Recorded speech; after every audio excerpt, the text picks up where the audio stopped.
French Valley traffic, white and green Bonanza, taxiing runway 18, southbound departure, French Valley. Brakes released, quick motion check, right, left, everything works, we know everything works, flaps are up. Just gonna taxi on over to the left here. And I believe we can take Alpha all the way down just on this ramp. And we will get out of here on our way to Foxtrot 70.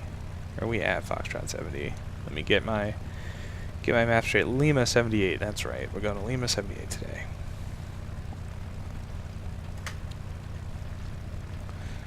Alright, let's start paying attention to what's going on here. A lot of drones there, or maybe not a lot, but I think there are a few drones that come out of here, so I have to watch for those guys because they don't listen to the CTAF very well. Doing a nice Southwest taxi here. Always good, always good. Gonna make sure that we actually turn on our strobes this time. Let's not miss that.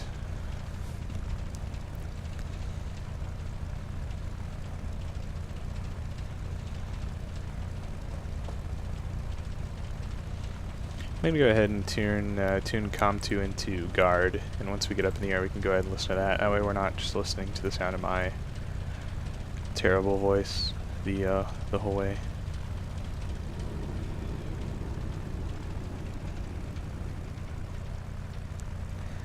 That was a lot of full braking to get me to slow down there. Very aggressive taxi. Alright, nobody's on the final approach course. Double check real quick, make sure nobody's on the runway. Looks like we've had maybe a little bit of a wind shift. Feels like, looks like maybe less of a crosswind there. We'll still put in a little bit of a right crosswind correction. Anyways, just gonna get my altitude back up to, well hey, I didn't actually want you to go there. Let's fix my trim now. Okay, great. Set you to 3500. That's where we're gonna hang out today. Cool. Alright.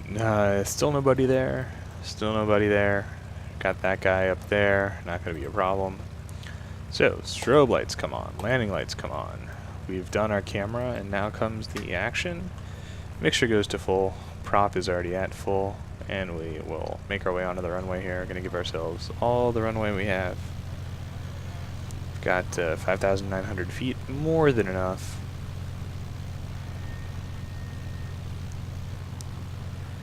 Alright, let's get underway. Crosswind correction in here. Takeoff power set.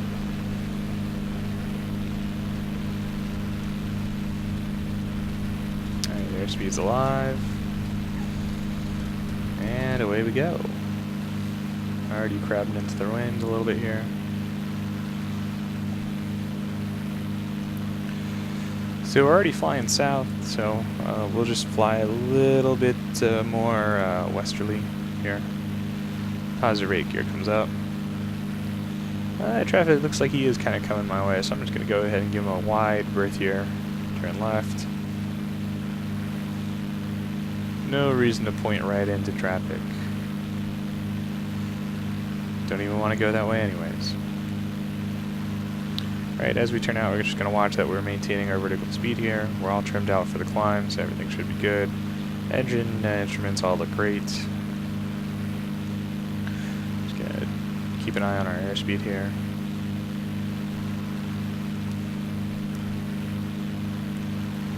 Alright, that was a good little pit stop. So we've got, let's see, 4 flight's getting very angry with me. Go direct Lima 78 now. So at this rate we've got an hour to go, but once we actually get up to our altitude and start getting the cruise speed, it's going to become more like 30 minutes. I'm not on 11 yet, still on 10. Probably going to upgrade this weekend. The upgrade process is actually a lot easier than I thought it was going to be, just looking at what some of the other people have done. It's a really straightforward installation, so really no reason to delay, and there's some airports I want to use that are actually now X-Plane 11 exclusives. They use some of the new default libraries there. Engine's getting a little bit hot. Let's go ahead and pull the cow flaps out here. Oh, we had a notch of flaps in. I don't know how that happened. Thought we got rid of those guys. We got the strobe lights on, but we kept the flaps down, so didn't make one mistake, made another one.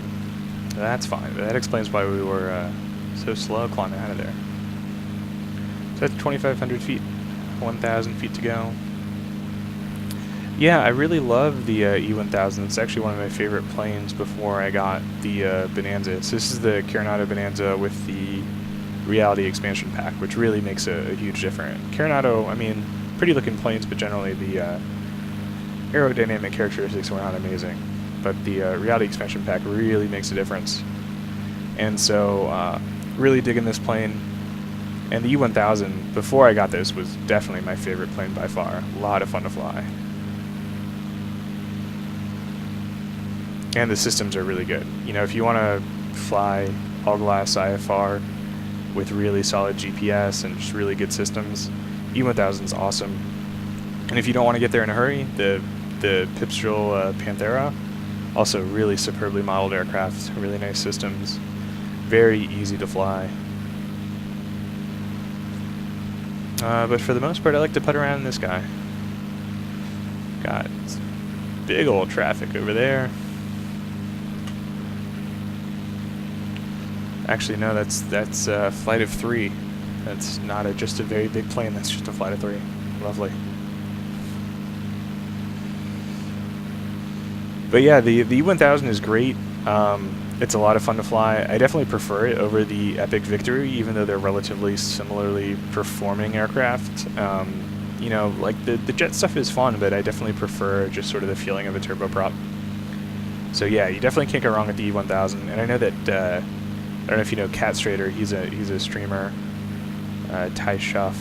He flies the E1000 all the time, and I believe he's doing it in 11 now, and he haven't heard any issues from him. So I'd say if you're looking for something a little bit faster, that's definitely the right plane for you. Alright, well, we're still battling against these high engine temps here, so after we level off, we're going to pull it back to 24 and 24, and that should take care of that.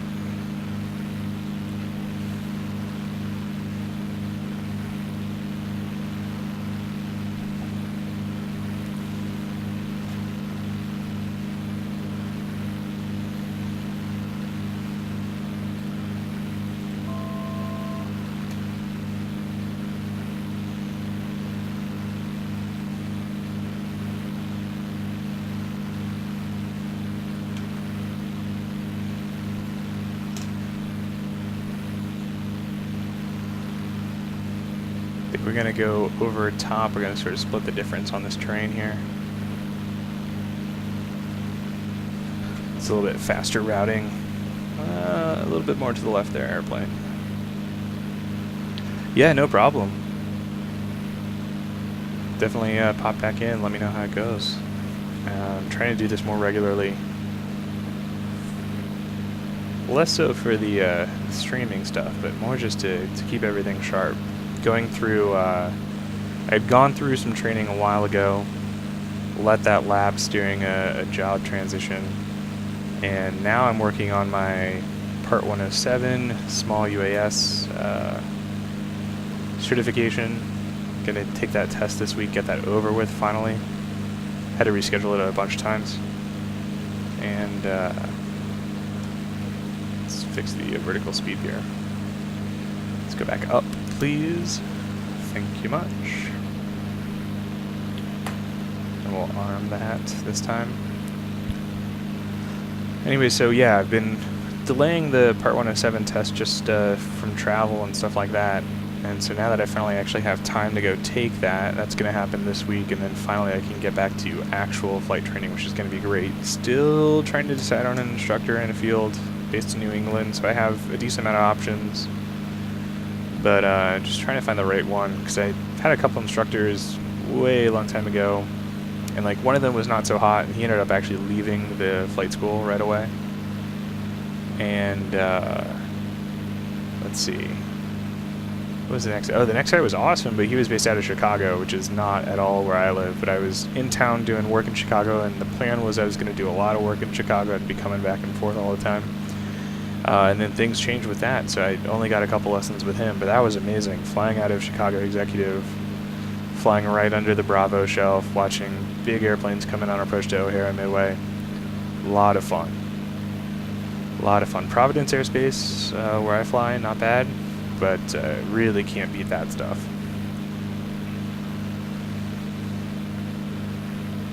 Alright, so we're level 3500, all the engine instruments are okay. We're still running a little hot, so I'm going to go ahead and reduce manifold pressure to 24, bring the prop back to 24. It's a little abrupt. And I said I was going to tune in the guard frequency, so let's go ahead and get that running. 177 Mike Juliet, roger. So discontinuance though. Landing lights can come off at this point. I'll be on our left fuel tank, which works. Like I said, I'll let you just start over that leg. Otherwise, I think it'll be bring the manifold pressure down a little bit. Just FYI. Let's go ahead and see if that cylinder temp. It's not bad. It's not great, but it's fine. Not worried about it. Let's go ahead and see how much we can lean the mixture there. That looks about right. Alright, so now that we're getting on the west side of this terrain, we can go ahead and turn south a little bit more here. Pretty much flying due east right now. 619, Las Vegas departure, radar contact. We're trying to go a little bit more southern. Ah, Detroit, that must have been really fun up there. Yeah, I've flown out of Chicago airspace, a little bit in Boston, a little bit in Iowa, which is, there's nothing going on in Iowa. It's actually, which is, you know, when I was first getting my, when I was first going through training, you know, I was planning on, I don't know, like I really wanted to go fast, and I was looking for really busy airspace, and now that I'm a little bit older and have a little bit better idea of what I actually want to do, it's really less about going fast and going different places. It's more about just like going slow and going low, and I'd really love to do some off-airport stuff, which there isn't much opportunity from what I know in New England. But I'm hoping to get out to California sometime within the next few years and do one of the finer points mountain flying sort of adventures. That would be a lot of fun. 16 right, clear for takeoff. And just FYI, I was able to kill, it looked like there was actually 2 connections somehow. And I was able to kill the connection for the 12 Sierra Kilo. If you wanted to try to log back on with that call, otherwise, so we can continue.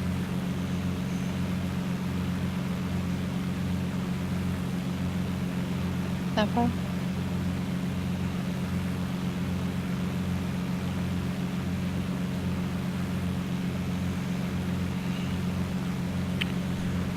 Alright, so this is a little bit of a detour, but it's fine. We're pretty close to our intended path, just running sort of parallel from it. While I'm hanging out here, let's go ahead and intercept another VOR here. So the Julian VOR looks like 8 miles to our south-southwest, frequency 114 point nothing. Or 172 Sierra Kilo. 114 point nothing. Tower 112011 on there it is. Let's go ahead and fly that direct to the VOR. Unless it puts me right into a mountain. Which theoretically it shouldn't. Bonanza 002 Tango. But it kind of looks like it is. Clear 2. Which is great. Let's go ahead and hop up to 5,500 feet here. Radar vector is still beach sim expired. Maintain 2,000, expect 4,000 as your minutes after departure. Hey bud, why are you descending there? Is that a weather update? 128.1. Let's go ahead and hop back into heading mode. 2773. I think Julian is actually a little bit higher than I thought it was. It's fine though, we can climb up there. We have the power, we have the technology. Yeah, it's tough. I mean, I've been out of it for about 1.5 years now, and even that, pretty crazy. I went up for a flight just recently, and so rusty. Like, there are a lot of things that I remember, but it's also really tricky. And I'm you know, one of those kids that's been doing the sim stuff for a long time. And so when I first started training, I had a lot of bad habits to break. And that's one of the things I love about PilotEdge so much, is that even though a lot of the flying I do is VFR and sort of under the radar, so to speak, you know, you're still like in that environment where there are stakes, and like if you screw up, someone's going to call you out on that, and I really appreciate that. And it's been so helpful for just learning airspace and learning all sort of the extra stuff, airspace, communication, all that jazz, which is super important. But 313 was Kilo, Montgomery once you're up in the air, Clarence, that can kind of get in the Lima way when you're just 04, learning, can get in the way of actually sort of getting a feel for the aircraft and sort of flying. And so my hope is that with all this training in PilotEdge, I'm able to have a little bit more situational awareness in the cockpit and be able to use more of my brain to learn the aircraft and less of my brain worrying about how to talk to ATC. Which already, coming with a little bit of PilotEdge experience and a little bit of like VADSIM and stuff like that, ATC wasn't so bad, but I don't think I really figured out airspace until maybe like a few months ago. And then everything sort of clicked at once. I was doing a lot of flights in PilotEdge, a lot of VFR flights actually. And that was really helpful. Alright, let's actually make sure to arm this time. That's really important. The engine's getting hot again. That's fine, cowl flaps are open. Doing what we can. I'll get worried when it gets closer to the red line.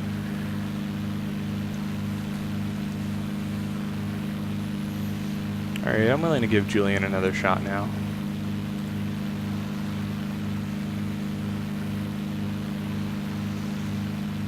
Let's intercept that there.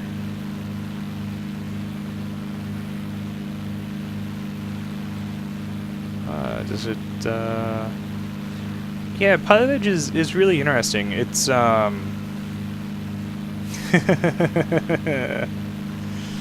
hope you had oxygen. Yeah, PilotEdge it's a really interesting service. I'm a huge fan of it and become, you know, relatively active in the community, which is really awesome. And the community, that's actually one of the really nice things about it. You know, just besides the offering itself, the community is pretty solid. And so you have a lot of people who are, you know, more than willing to help us answer questions and give advice, and it's really great. You're sort of connected to all the people who are actually using the service, and they all sort of have a similar mindset. You know, we're all here for different reasons, but at the end of the day, if you're on PilotEdge, you're here to train. You're here to actually like do things the real way, which is great. And as far as the core offering, the radio services are super high fidelity, you know, completely accurate to what the FAA actually does. I was actually just involved in providing some traffic for one of their corporate clients at Gulfstream. And, you know, it's crazy. This is the first time that a company is actually using synthetic ATC for certification tests. And they were able to do it because PilotEdge is so, you know, exactly one-to-one with what actual ATC does. And so when you're testing people for human factors, you can actually, you know, the actual pressures and the stressors and the complexity of the instructions are all there, which is really great. So yeah, I'm a big fan. It's honestly, it feels more real than just flying around where I'm used to, because there's that aspect of unfamiliarity, which definitely helps, but also, you know, because the controllers, most of the time it's maybe just a couple controllers, sometimes even just one controller who's working a bunch of different planes, you know, they're really not giving you a whole lot of dedicated attention. And so they're not necessarily looking out for you in the same way that, you know, local ATC might when it's slow and they're only working a couple airplanes, and like they sort of know who you are, and like you sort of get into habits and you sort of relax. But you really have to be on your game with PilotEdge, which is really nice. Alright, while I've been talking here, let's, there we go. Not that I don't like very loud props all the time, but a little quiet's nice. Swapping over to the right fuel tank there.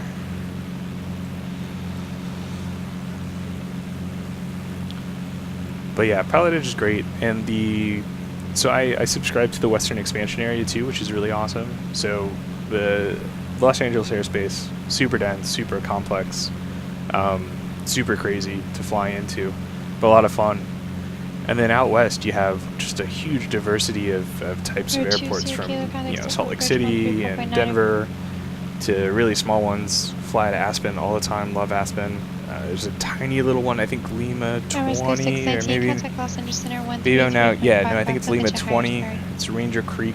It's just southwest of Seattle. Seattle. 0902 Tango, John Wayne. And that's a tiny little strip, sort of in a little mountain valley. It's super challenging to get into. But it's nice, and it's nice to be able to have radar services while you're doing all that stuff too. And of course flying all the instrument approaches and stuff like that. Really great. So yeah, if you haven't done the trial, definitely recommend you doing that. Oh, that's great to hear. Yeah, it's funny. I started like streaming and recording literally just so like a couple of friends of mine could actually see what I'm doing. But yeah, it's nice when people come across those things. Right turn back to the north, and once you clear the Bravo, and yeah, Aspen, climb, definitely my favorite airport. A lot of fun. report Would really love to establishment fly in for the there Bravo in real life. Someday soon. There's a, man, I can't remember the name of it. There's a really good pilot blog where this guy took, I think, a single engine, fairly small plane, did this whole adventure over on the west coast. So he like flew up California and then into Alaska and did this whole backcountry adventure, and like that's the kind of stuff that I love. So I'm hoping to be able to do that within the next 5 years. That would be amazing. Anyways, yeah, definitely check PilotEdge out this weekend. The free trial's really awesome. You can really get a feel for it really fast. I mean, you've flown before, so I think you probably understand, but for a lot of people, it's super intimidating the first go around. But Lima 04 Airport. It's fantastic. That That name sounds really familiar. I gotta say, there's so much other content that I look at for my work. I work in the commercial film industry, and so I'm watching social media content, YouTube videos, and stuff all the time. So I don't actually watch a whole lot of aviation stuff. I know some of the bigger names, and then Cat Strader is one of the guys that really got me into PilotEdge, just watching his streams. He streams every Friday on Twitch. But yeah, I think I know Mr. Aviation. I think I might have seen like some of his review videos or something. Oh hey, there's a plane that I didn't see. He's not even on TCAS. That was fun. Okay. Saw those lights give me a heart attack. Alright, I've had a lot of fun with you, Mr. Julian. We're gonna fly a heading now, though. Get a little bumpy. Oh, okay. Okay, yeah, so I definitely haven't seen him then. That's pretty cool. I've got some family in Texas. That's another place that I'd love to fly. You know, there's so many really cool places that are cool for different reasons, you know. Los Angeles airspace, super condensed, super busy to fly in, similar to some of the other metro areas. But then just flying out in the backcountry where there's nobody else around, where you have just huge swaths of airspace that are free. That's pretty cool. On departure, flight heading 255. Maintain V4 out of below 3,000 till advised. Departure frequency 125.2. Walk 745.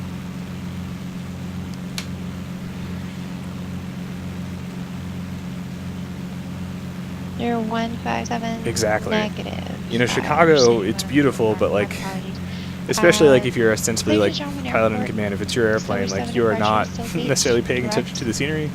You're looking at all the other aircraft around you that are trying to get in.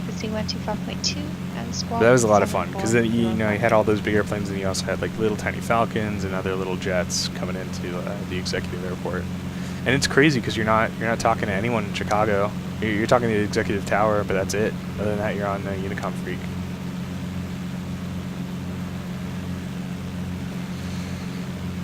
All right, we're about 15 minutes out here.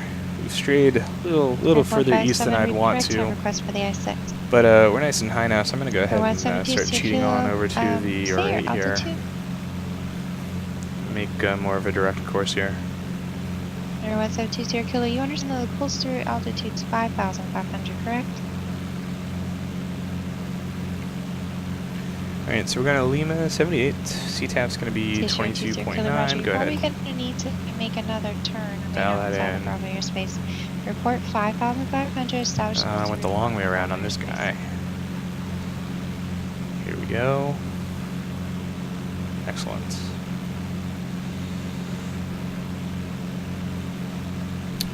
I don't use flight sim economy actually. Try to get into it. I feel like it was just like way too, like the learning curve's crazy. Like just getting into it right off the bat, it felt really challenging. But it does sort of solve one of those problems that I know that I have from time to time. Like sometimes it's tough to get motivated, even to get out in the sim, just because like you don't really have a mission to fly.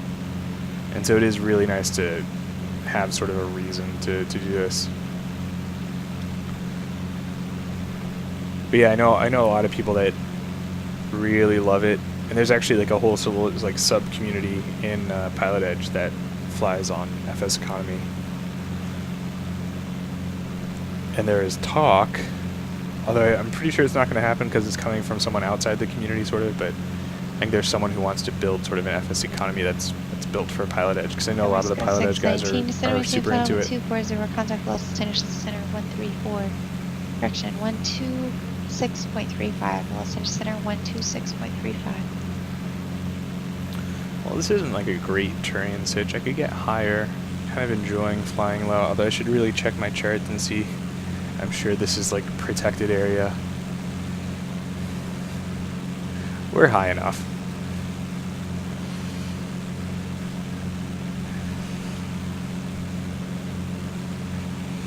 Let's look at the sectional here. I know we're actually just outside of it, but there is like a granite park. It's the Anza Borrego Desert State Park, actually, with Granite Mountain to my left. So, actually fine altitude-wise for that. I will go ahead and stick on over here. See, I'm about 1,000 feet above terrain, so I should get up a little bit. Just hop on over to 6,000 feet. 208.2 across Donna at maintain 12,000 and 220 knots or less. Do it nice and gently though.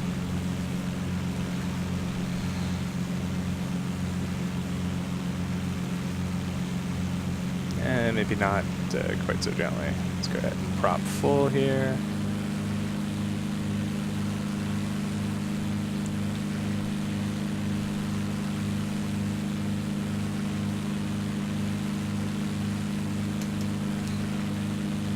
And we're just going to kind of follow this ridge line. Let's see, if I wanted to bail out, where would I go? There's that. That just looks like a path. That doesn't even look like a really great road. That's not a great option. Off to my right, trees. It looks like there's a fieldish kind of thing there.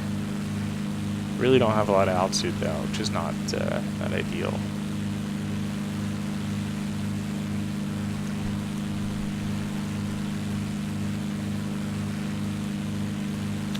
Just gonna keep our climbing left turn. Probably gonna stick a little bit closer to some of the valleys here, although we're sort of going perpendicular to the ripples in the terrain here, so. Not great, and that's 6. Let's hop on over to 7.5, shall we?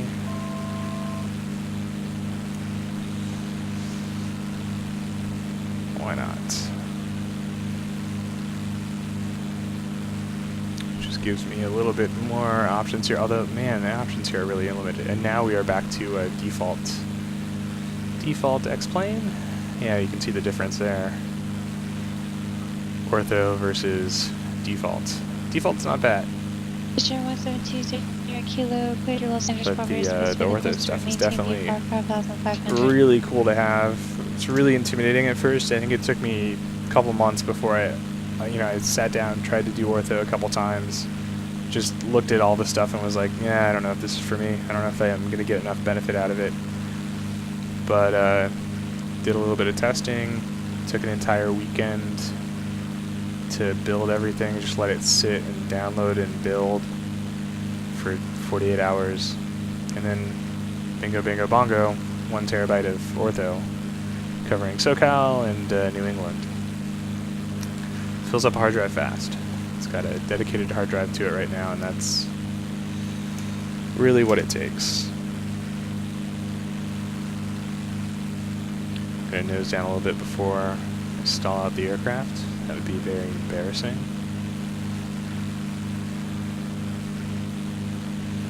Although not entirely not indicative of my ability to multitask.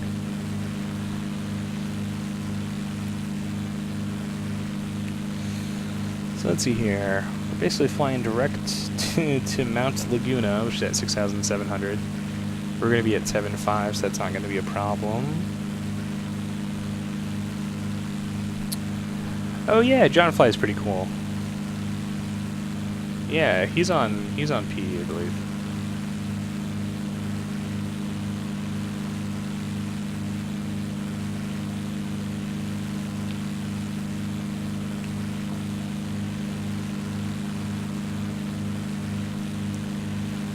Yeah, no, I think once you get into it, I mean, the service is great and the community is really nice. You know, that Gulfstream stuff that we were doing, that corporate, providing traffic for the corporate client, that was really fun. We actually just, it was 7 of us that were working on that.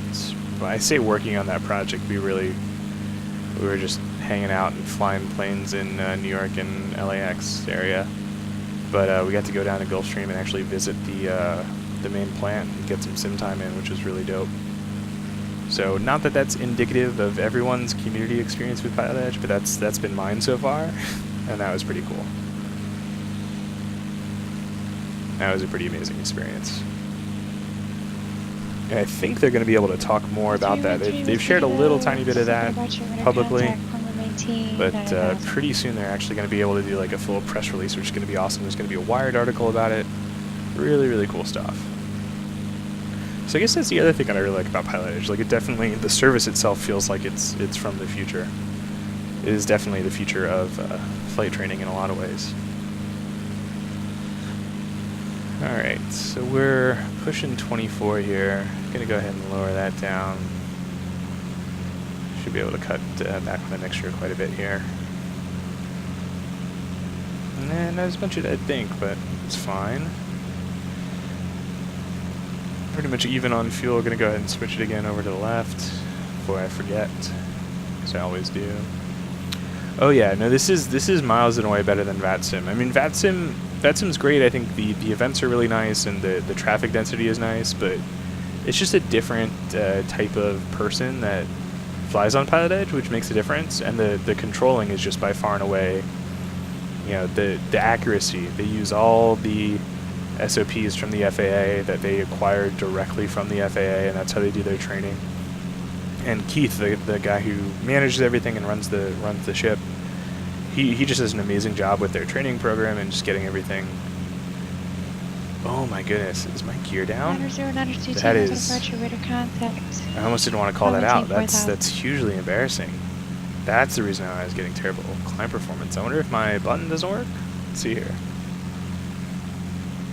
So I thought I called it.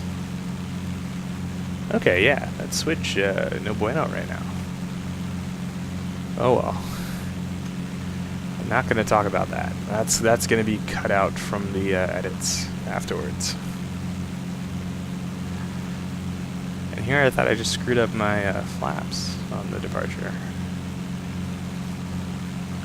Well, avgas is cheap enough. Just don't tell the rental place. Let's see here, we're still a little west where I want to be. Let's go ahead and fly over to the right. We're getting pretty close though, we're about 5 minutes out. Still have plenty of terrain though. Let's see, looking at the sectional. We've got to avoid that area because of the park. So that makes things a little tricky, although we're plenty high. So we can actually get a little lower perhaps. Right straddling the difference between two different sectionals, and it's a real pain in the butt, even with ForeFlight.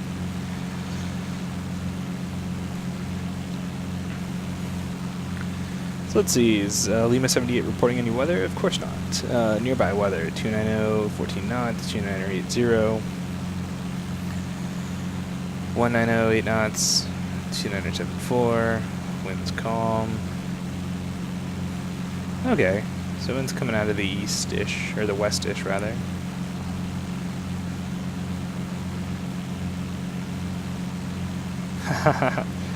Yeah, it's always funny, and it's nice to have the sim to be able to make those mistakes.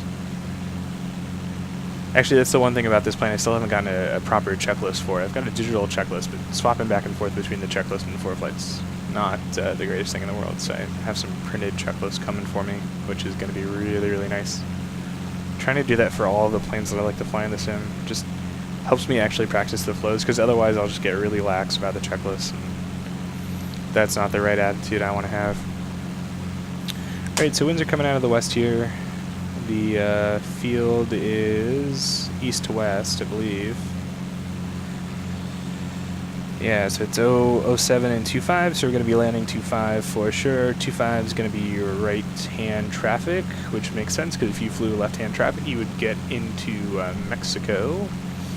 And that's not what we want to do, so we're going to fly a right downwind into 25.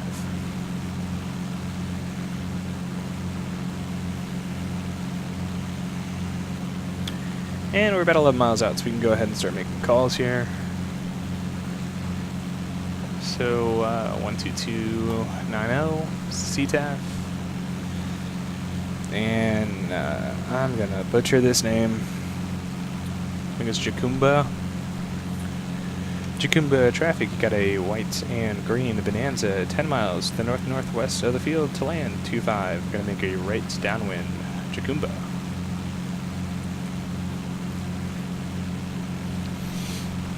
Oh yeah, the Baron's a lot of fun to fly. I really like single engine stuff, but for a multi, the Baron's great.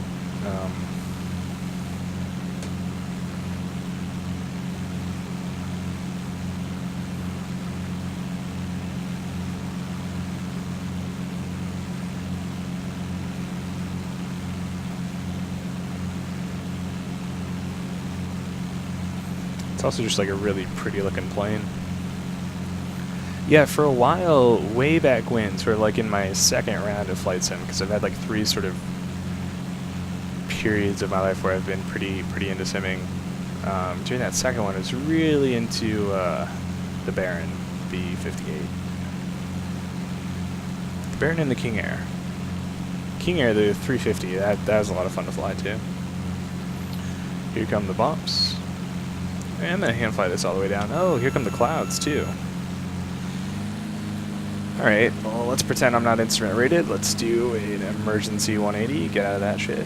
Actually, I don't think that works with this weather. I think we just have to dive to get out of it, which is not a great option considering the terrain, but that's fine. Pull it back on power, let's not overspeed the aircraft. Free rental is always nice in FSE. Alright, so we're coming in pretty hot here.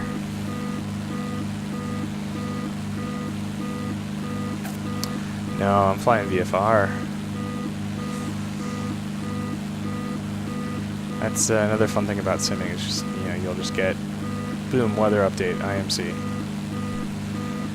Okay, so I gotta be very careful here so as to avoid going into Mexico.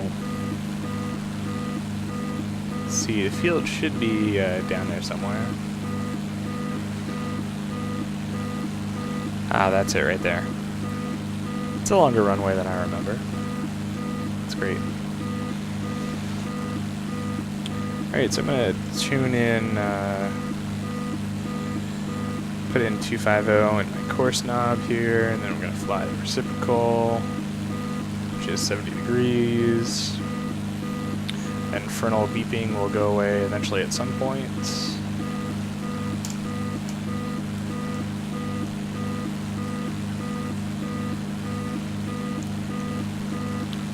Looks like we've got some interesting terrain to consider here. We've got these power lines, which is fun.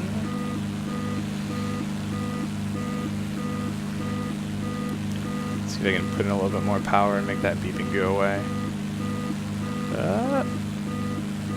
That did it. There we go. Nope. Yeah, I'm really glad I've avoided most of those experiences so far. Oh man, the sloping terrain is kind of a pain in the butt. Alright, Jacumba traffic at a white and green Bonanza on a right downwind runway 25, about to turn base runway 25. Jacumba. What a great sounding name. Alright, let's avoid all these power lines. Oh, and that's really Mexico right there. Okay, so I think those power lines are, man, I think those are right on the border. So, alright. I think what I'm going to do here is stop focusing on the radio calls. I'm going to give myself a little bit of power here. Just do a climbing 180 here. There's a name for this actual maneuver that I forget what the name is. There's my turn rate.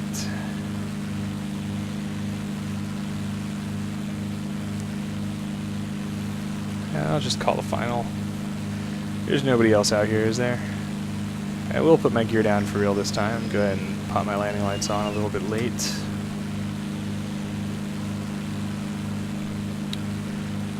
Oh man, this is real interesting. I really got to zoom into the map to make sure I'm not going into Mexico here. Let's put in our first notch flaps.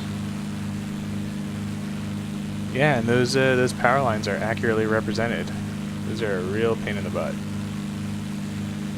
It's gonna be a lot of fun. All right, full flaps in, full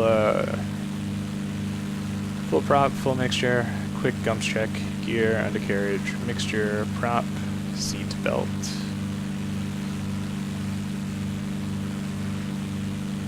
Alright, so that runway with that mountain there, or hill, or whatever the hell that is, it's a real challenge, isn't it?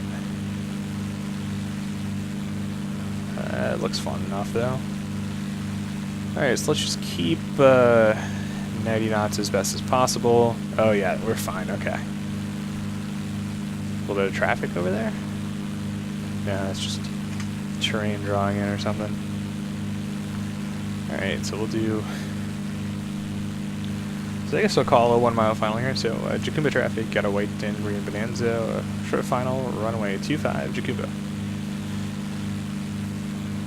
So, a little slower than I want to be, especially with this terrain. Yeah, this is real weird. The terrain is basically your glide slope here.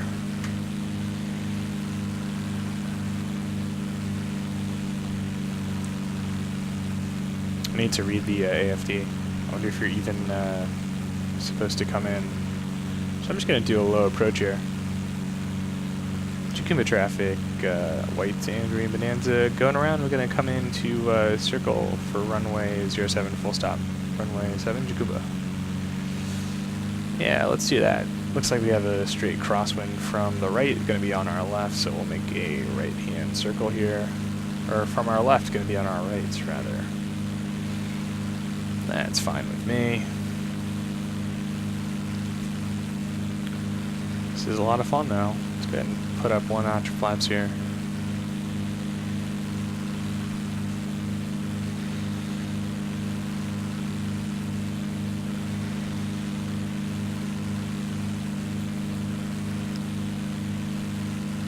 Yeah, this is just oodles of fun here. This is a nice little town.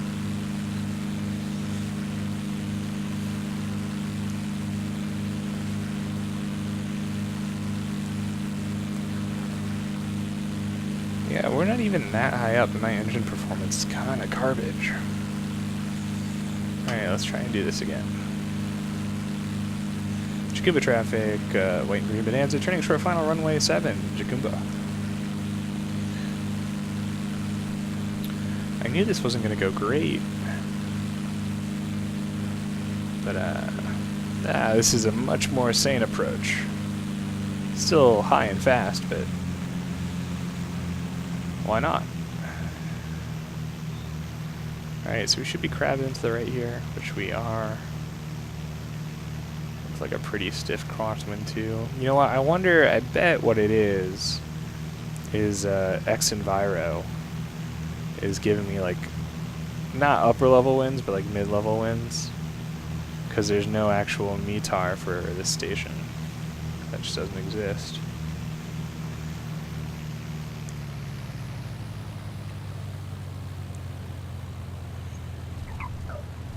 Not bad, I'll take it.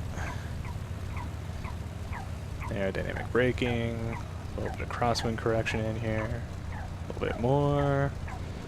Let's start the real braking now, because we don't actually have that much runway.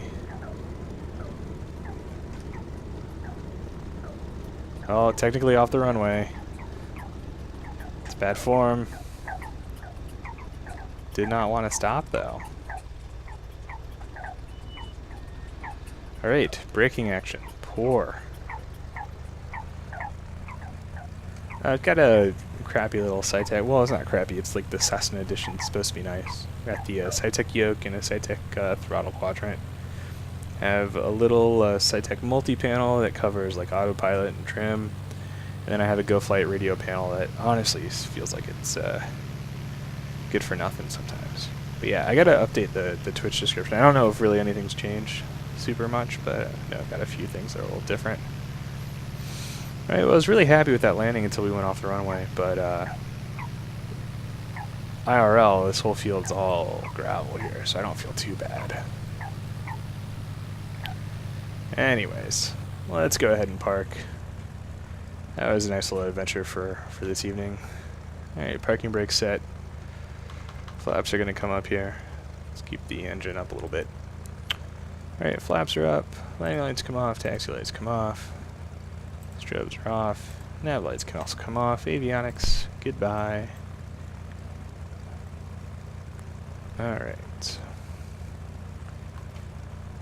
Power, prop, mixture. Fuel cut off. And out of ignition. Alternator and battery.